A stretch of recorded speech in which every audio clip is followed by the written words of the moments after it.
vida de Pablo, el sufrimiento que tuvo Pablo. ¿Y qué hizo? ¿En qué se enfocó? En Cristo. Eso es lo que debe de salir de nuestras vidas cuando venga ese sufrimiento, cuando venga ese dolor. ¿Sí? En cada caso, en todos los casos que examinamos, en cada caso de nuestra vida, en que hemos sufrido, en que nos hemos lastimado, nunca fue la suerte. Fue Dios soberano, providencialmente actuando en nuestras vidas y actuando para bien. ¿Sí? Margaret Clarkson escribe: la soberanía de Dios es la roca inexpugnable a la que el corazón humano sufriente se debe de aferrar. Las circunstancias no son accidentales.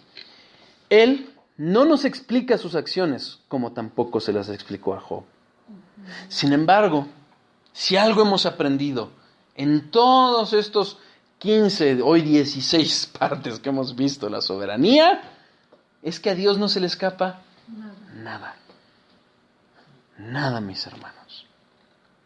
Aún lo que parece más difícil, más duro, eso Dios está obrando.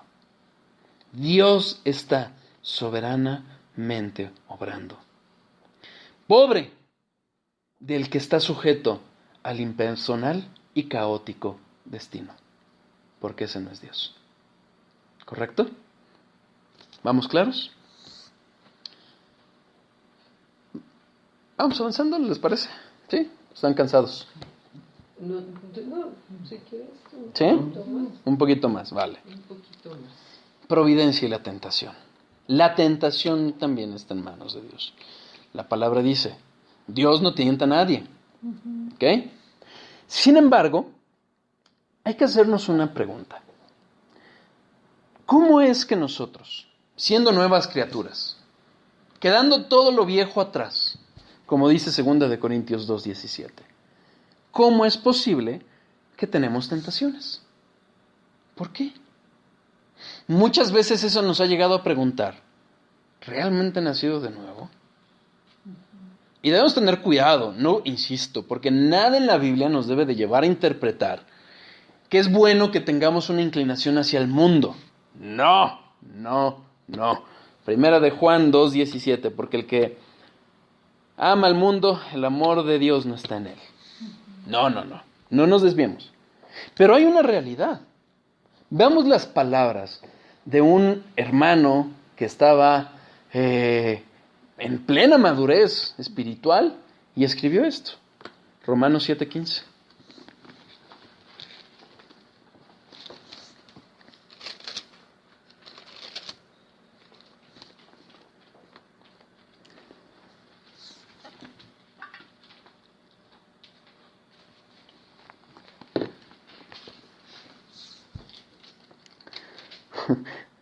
Qué iluso fue decir que quizás acabaríamos soberanía este día. Romanos 7:15. Porque lo que hago, no lo entiendo. Pues no hago lo que quiero, sino lo que aborrezco, eso hago. Versículo 17.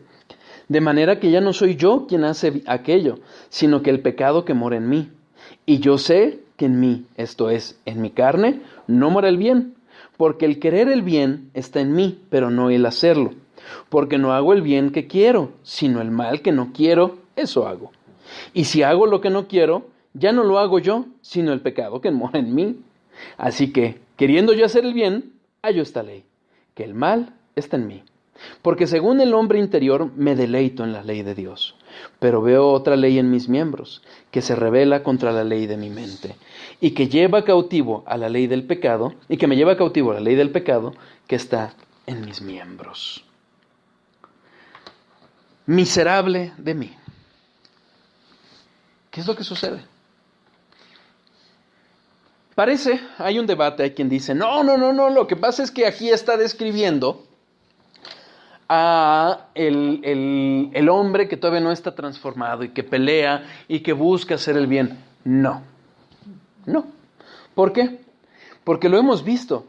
El hombre carnal, el incrédulo, no puede obedecer la ley de Dios. Ni siquiera la desea. Si lo quieren ver con más claridad, lean Romanos 1, 18 a 21 y 32, Romanos 3, 10 a 20, Primera de Corintios 2, 14. Los hemos leído en este estudio, no los vamos a regresar ahorita, pero finalmente, ¿qué sucede? La depravación del hombre lo lleva a aborrecer a Dios y por ende a aborrecer la ley de Dios, porque es el reflejo del carácter de Dios. ¿Sí? Entonces, no es el incrédulo. Esa verdadera batalla la está describiendo Pablo de sí mismo, si lo vemos en el griego, cuando habla de mí, de su experiencia. Y está hablando el Pablo que está escribiendo la palabra en ese momento. O sea, ya un Pablo maduro, ¿sí? Y está describiendo cómo tiene esa lucha. Versículo 14, fíjense. Porque sabemos que la ley es espiritual, mas yo soy carnal, vendido al pecado. Ojo, no está hablando de los cristianos carnales, eso no existe. No existe. O eres cristiano o no eres cristiano. ¿Sí? No hay un cristiano que sigue pecando. Eso no lo vemos en la Biblia. ¿Ok? Ya lo vamos a ver con más detalle, pero no lo vemos en la Biblia. No es... El contrario, este versículo nos muestra que está consciente de su responsabilidad de pecar. No es que el pecado haya perdido importancia, no. Tampoco habla de lo que se conoce como dualismo. Una corriente que decía, bueno, el pecado es carne, el cuerpo es carne, y puede pecar, no importa si pecas. No, tampoco habla de eso. Porque él reconoce con toda claridad que nuestro cuerpo debe demostrar esa santidad de Dios. Romanos 6:12. No reine pues el pecado en vuestro cuerpo mortal, de modo que le obedezcáis en sus concupiscencias. ¿Sí? También lo muestra en Primera de Corintios 6:20, yo se los leo para avanzar un poquito rápido. Primera de Corintios 6:20, que dice, porque habéis sido comprados por precio, glorificad pues a Dios en vuestro cuerpo y en vuestro espíritu, los cuales son de Dios. ¿Ok? Queda claro, es importante aclararlo. O sea, no es que el que seamos salvos nos dé un permiso para pecar. Y Pablo nunca, bajo ninguna circunstancia, está aseverando eso. Él simple y sencillamente describe una realidad. Estamos muertos en nuestro hombre interior, pero el ser exterior, esta carne, no el cuerpo en sí, sino en el sentido del pecado en el que todavía moramos, es el que nos hace tendiente hacia pecar. Hay un hombre interior y el pecado que mora es nuestra carcasa. Versículo 17, lo leímos, de manera que ya no soy yo quien hace aquello, sino el pecado que mora en mí.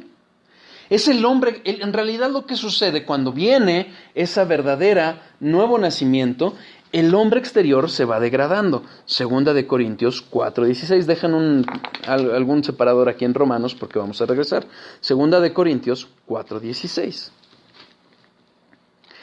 Por tanto, no desmayamos. Antes, aunque este hombre exterior se va desgastando, el interior no obstante se renueva de día a día. ¿Sí? O sea, hay un hombre interior. El hombre exterior que aquí se refiere es obviamente, ahí sí el cuerpo, que se va muriendo. ¿Sí? Pero hay un hombre interior, ese nuevo nacimiento. Pero hay esa conjunción. ¿Sí? Veámoslo en Romanos 6:6. Sabiendo esto, que nuestro viejo hombre fue crucificado juntamente con él. ¿Con quién? Con Cristo. Para que el cuerpo del pecado sea destruido, a fin que no sirvamos más al pecado. Entonces, vemos ese pecado, ese cuerpo del pecado crucificado, que aún mora en nosotros. Lo que realmente nos enseñan estos versículos es que cuando opera esa regeneración del Espíritu, esa obra del Espíritu que vimos en el nuevo nacimiento, no destruye inmediatamente el cuerpo del pecado. El pecado no lo destruye inmediatamente. Lo que sí hace es que termina con el reinado del pecado sobre nuestras vidas. Romanos 6:14. Porque el pecado no se enseñoreará de vosotros, pues no estáis bajo la ley, sino bajo la gracia. ¿Ok? Acaba ese señorío. Pero lo cierto es que hay todavía en nosotros esa parte del pecado que nos hace ir hacia allá. Por eso de repente vienen pensamientos, por eso de repente se te cierran y hasta cometes pecados. ¿Sí? ¿Queda claro por qué sigue esa lucha? Ok. ¿Qué es lo que sucede con la tentación? Porque estamos hablando de que en Romanos 8:28 vemos que todo lo que obra en nuestras vidas es para bien. Entonces, ¿qué es lo que produce la tentación en nosotros? Lo que produce la tentación es que nos debería provocar en nosotros una mayor dependencia a Dios. Si viene un ataque del enemigo, ¿qué es lo que debe pasar en nosotros? Nosotros no vamos a poderlo ganar solos. En la historia de David contra Goliat, no es otra cosa, no somos nosotros siendo David, eso es humanismo, es Jesucristo tipificado en David, luchando contra Goliat, el pecado, siendo nosotros Saúl y todo el pueblo escondidos porque no lo podemos vencer, pero Jesucristo venciendo al pecado. No podemos hacerlo nosotros. Primera de Corintios 10:13.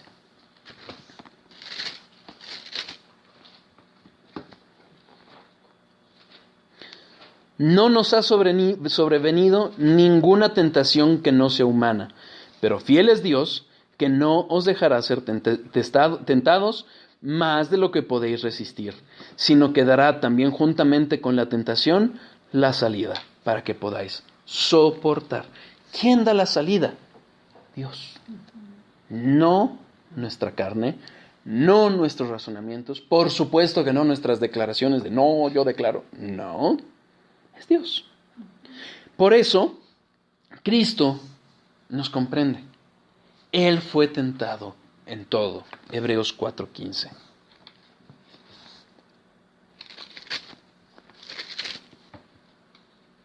Porque no tenemos un sumo sacerdote que no pueda compadecerse de nuestras debilidades, sino uno que fue tentado en todo según nuestra semejanza, pero sin pecado. Él fue tentado en todo. Él fue tentado en todo y por eso nos comprende. Por eso es que Él no deja que nosotros seamos tentados más allá de lo que podamos resistir. Cuando resistimos, hermanos, es enteramente nuestra culpa. Y nos da la salida. Vemos el siguiente versículo. 16. Acerquémonos pues confiadamente al trono de gracia para alcanzar misericordia y hallar gracia para el oportuno socorro. Acudamos al trono de gracia ante la tentación. No pretendamos soportarlo con nuestras fuerzas. No lo vamos a lograr. No lo vamos a lograr. Dice la palabra, el que se sienta seguro de no caer, cuidado, porque es el que está más cercano a caer. Primera de Corintios 12, 9-10.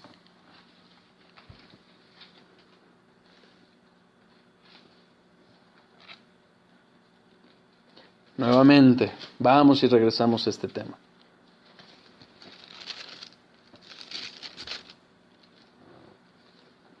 Perdónenme, 2 de Corintios 12, 9-10.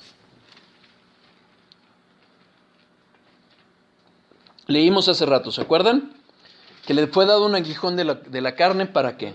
Para que no se ensoberbeciera. ¿Por qué? Porque había sido tal la gracia que había recibido, tal la revelación que había recibido, que por supuesto podía hacerlo. Y Dios usó un aguijón de la carne. Bástate mi gracia, porque mi poder se perfecciona en la debilidad.